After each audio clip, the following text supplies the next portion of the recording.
Olá, sou Carlos Gaspar, psicólogo e neuropsicólogo, e este é o canal Falando de Neuro. No assunto de hoje, nós vamos tratar a respeito de avaliação neuropsicológica.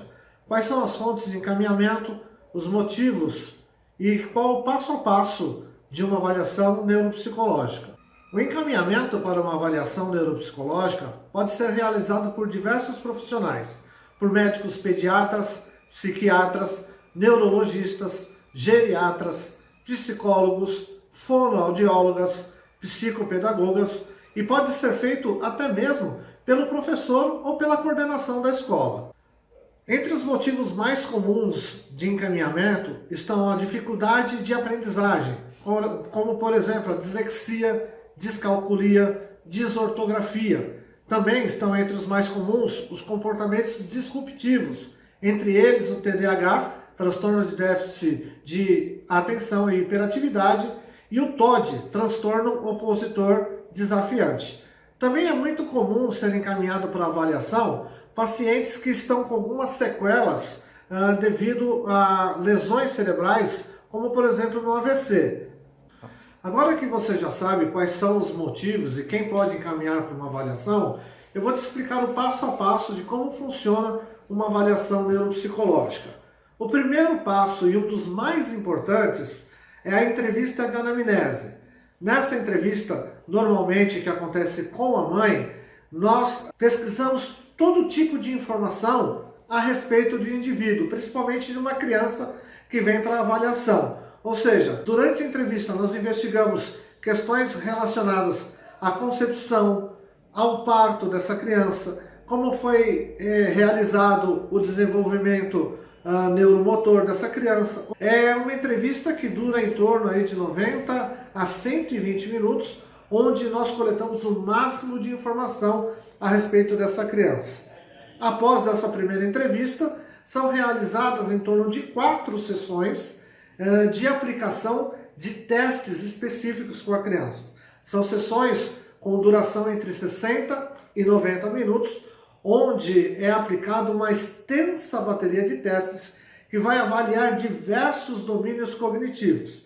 Será avaliado grau de inteligência, coeficiente, o QI de inteligência, memória, atenção, funções executivas, que entre elas está a memória operacional, controle inibitório, flexibilidade cognitiva, planejamento, ou seja, é uma bateria realmente bastante extensa, bastante complexa, com duração média de 4 sessões, de 90 minutos em torno de cada sessão.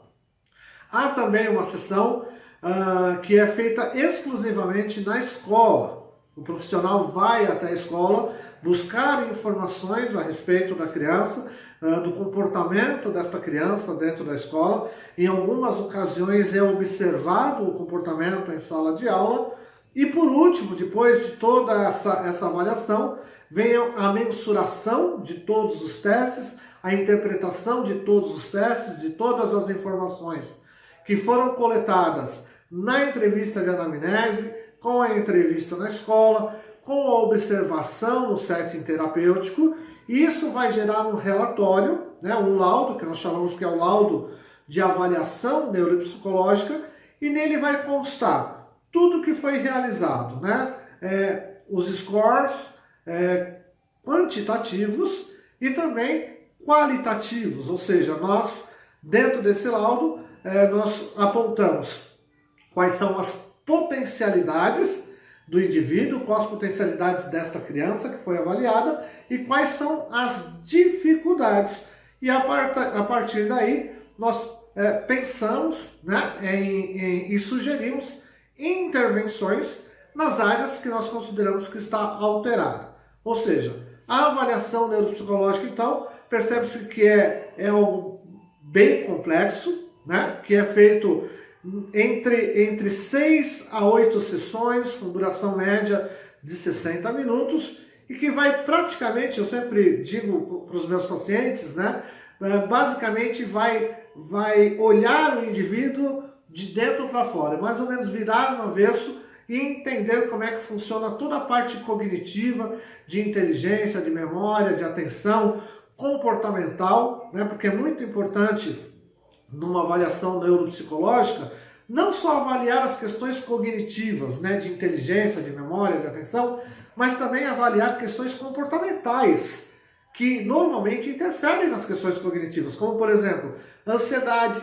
Se uma criança tem algum transtorno de ansiedade, se o indivíduo ele é bastante ansioso, com certeza isso vai influenciar em questões relacionadas com memória, com atenção. Então, uma avaliação neuropsicológica bem feita, bem realizada, ela vai englobar aí questões de personalidade, questões comportamentais, questões emocionais e, por fim, questões cognitivas também.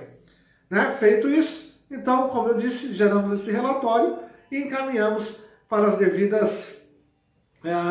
devidos profissionais para que seja feita a intervenção.